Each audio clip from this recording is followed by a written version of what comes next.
Oh, he's a great guide. Oh, he taught us so much. Oh, yes, the language of love and not so much love.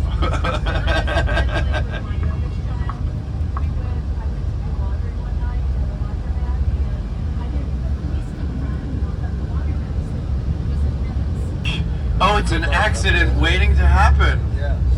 I just see that looks so dangerous. It just is not right. Oh. And I bet you nobody can swim in that boat.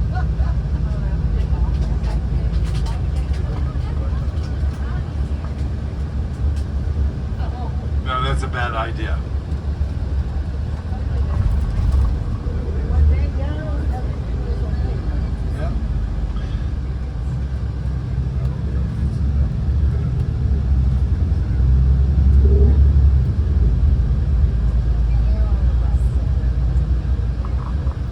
So here we're entering the city from the south. So we first come to Hamat. Tiberias, Hamat means the hot springs. This is Hamat, like Hama in Syria, meaning hot springs. So if we were to open up the windows, we'd get that lovely sulfur smell right now of rotten eggs. But so we're not going to do that. We're not going to open up. But this is a part of the city which actually predates Tiberias itself.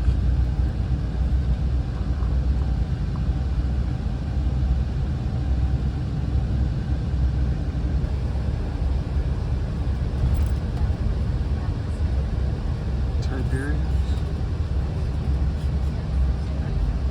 We're in Tiberias?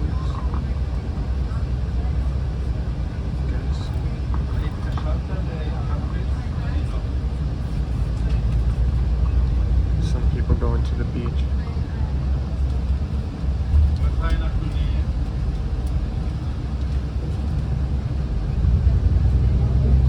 That's where we were. That's exactly.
You still have to cover up.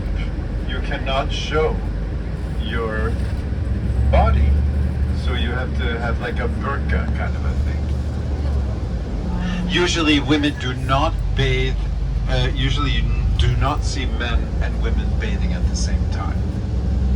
There are usually women's hours and men's hours for bathing.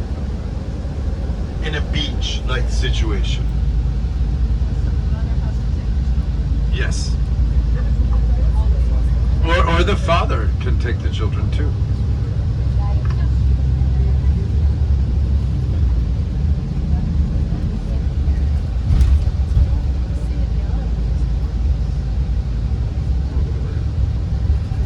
And we're really getting that visibility we lacked the whole day. Can you believe we couldn't even see the other? We're going to be arriving in 18 minutes. At around 5:45, 7 o'clock is going to be dinner. So dinner will be served at 7 o'clock. After dinner at 8:30, and we're going to have to ask at the reception where the question and answer session about the kibbutz is going to be held. But that is something that we have to look forward to after dinner. Go to another UNESCO World Heritage Site, and that is on Mount Carmel. And we're going to have this breathtaking view onto the Mediterranean.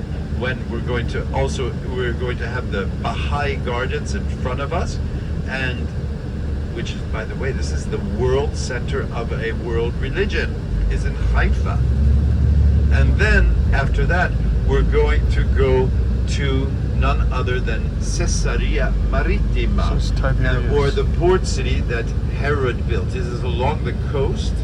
It's about 20 minutes north of my city, which is called Netanya, on the Mediterranean coast, Caesarea. And there we're going to visit things like a Roman theater. It meant me to figure out what a hippopotamus was.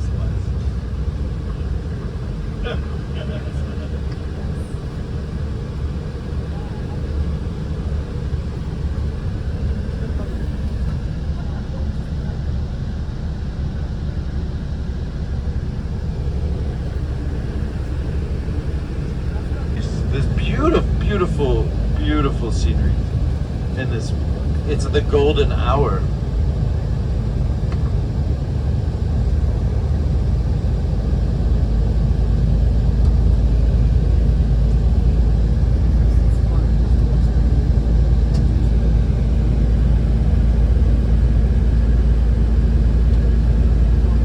It's Israel. Using the Sea of Galilee.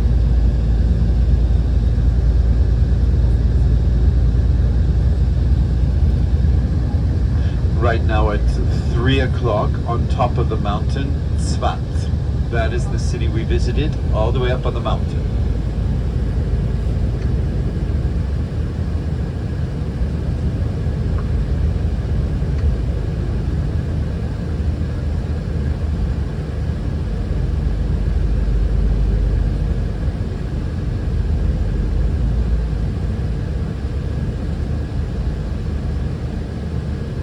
And coming up now at 2 o'clock, the Horns of Hattin, the site of a decisive battle between the Europeans and a warrior, a Kurdish warrior by the name of Saladin, or Salahuddin.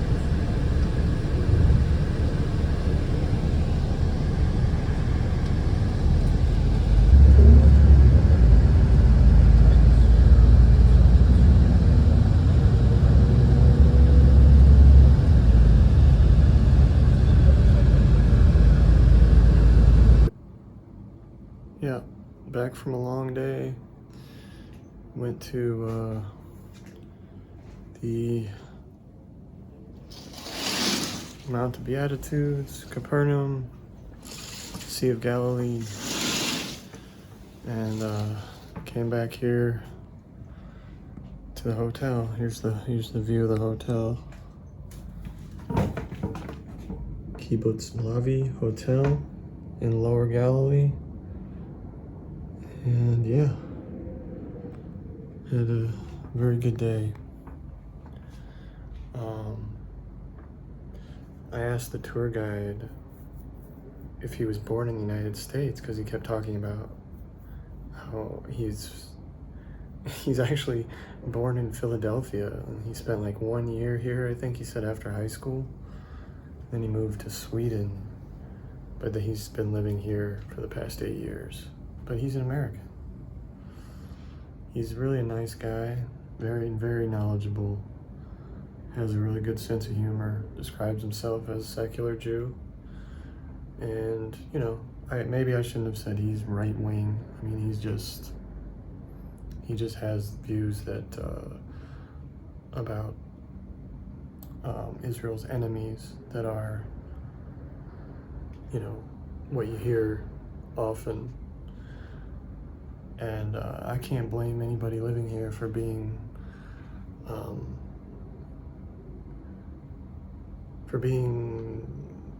against those who want to harm them and shoot missiles and but you know, at the same time there is a historical wrong that has been committed against the Palestinians. And, he was talking about Iran again today a little bit. He was talking about Syria a little bit again today. A little bit today, because we actually were looking at the Golan Heights. It was right outside the bus window across the Sea of Galilee. You could see, or I don't know exactly where, but anyway, he pointed out that's the Golan Heights. That used to be Syria. These mountains or hills that were rising up. And then he started talking about Syria, but whatever, I mean, he has a point in many things he says, but I don't want to make this about him. I'm here because I wanted to be here and see it for myself in person, and I've done that. I have a couple more days. Wait, I think 3 more days. Yeah. But I really like seeing where Jesus was walking and preaching, and I mean, it was right in the area where he had his ministry. So I stepped in it, walked around in it, and it was great, And there's not much more I can say right now other than I'm thankful to be here, and hopefully I'll make a good or complete the trip, and with God's help, and continue to get through it with God's help. And so what I said last night about our tour guide, his name is Evan Brockman, I think that's how you pronounce it. But anyway, he likes to joke around. I told him that he does a great job, and he thanked me. I just don't agree with everything he says about, he was talking about Hezbollah, and he said if he tried to go to Lebanon, that they would like he'd lose his head or something if he went to a Muslim country. And I mean, technically you're not allowed to if you're, I guess, Israeli. You're not allowed to, I don't think. But I'm not gonna get into the political side. He was talking about the political aspect again today, and I just listened, and I try to be respectful. Like I said, I don't live here. My life is not being threatened. I go back to the United States and live safely. Nobody's threatening my life. Nobody's saying that I should be killed because I stole their land or something, or because I'm oppressing them. And one more thing, when I said that I have a Jewish ancestry, it's true. I mean, my great-grandfather, at least according to the research that I found out, was he was Jewish, but he did convert to Catholicism when he got married. So he became a Catholic. But anyway, if he hadn't converted, then my grandmother would have been raised Jewish, and I would have been considered Jewish, because my grandmother would be Jewish, and I'd be a Jew. I would be a Jew if my great-grandfather had not converted to Catholicism. And our tour guide was saying, it's not about the land. It's not really about the land. It's just that the Muslim countries and the Arab population, they don't want the Jews here. And he was talking about how it's about religion more than land. And then we were in the synagogue today in the Safed area, Safed, the Jewish place of mysticism, and we went into the synagogue, and there's a picture of the Dome of the Rock. On top part of the synagogue, and the tour guide, Evan, pointed it out, and he says, look, they have the Dome of the Rock up there on the wall of the synagogue. And you know what it says underneath in Hebrew? It says, this is where the temple stood. This is where the temple was. This is where the temple stood. Yeah. The Beit HaMikdash, the temple. But, and he said that they would look at that in order to remember. Every time they see the Dome of the Rock, they remember the temple was built there. This is where the temple was built. That's what it said underneath. And he says, isn't that cool? Isn't that cool that they say that, or that they think that? I was like, yeah, cool. I mean, he says he's secular, but I mean, he's like very, I would say, more nationalistic.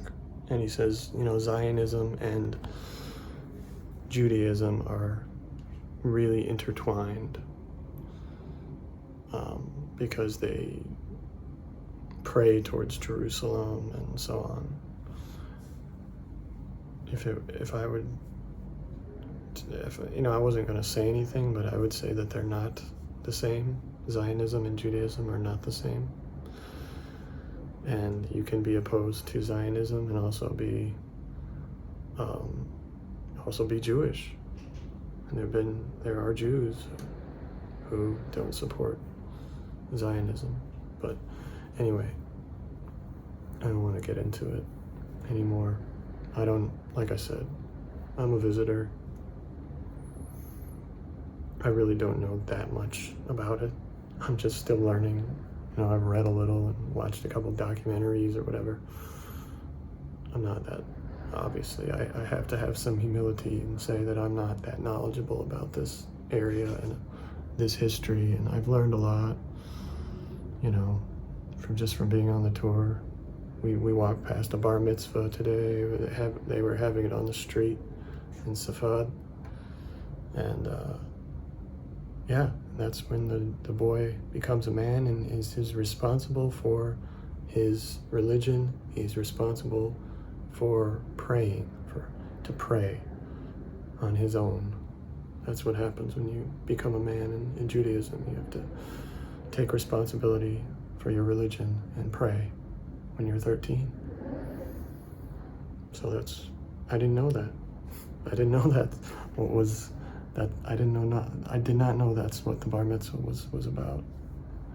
I thought it was just, you know, becoming a man technically with the age and so on. I didn't realize it had that religious significance. So I'm learning, and I'm very sympathetic, if you can tell, to the Muslim position and to the Arab population, and that's just me. I have a sympathy for them, and I have a sympathy for Islam and a connection to Islam, because Islam is also about praying, which is why, you know, Jews pray, Muslims pray, Christians also pray. I mean, the Jews and the Muslims here should be able to get along and have peace, but it's a lot more difficult than just saying it. You have to do it, put it into practice every day with the people that you come into contact with. But the whole problem is that, you know, governments are involved. It's not just person to person, it's governments, and that makes it much more complicated when it comes to finding peace. So anyway, I'll just try to live my life and have faith and continue to pray and do what I can to get through my own life and my own problems. Because I got some problems, and God knows that I do. But I'm going to stop talking now and stop vlogging. So I don't usually do this, but put the camera on myself. But I got a lot of videos today, and I just thought I'd talk a little since I'm here. And I'm not even looking at the camera, am I? That doesn't matter. See you later. Bye-bye. My crooked teeth.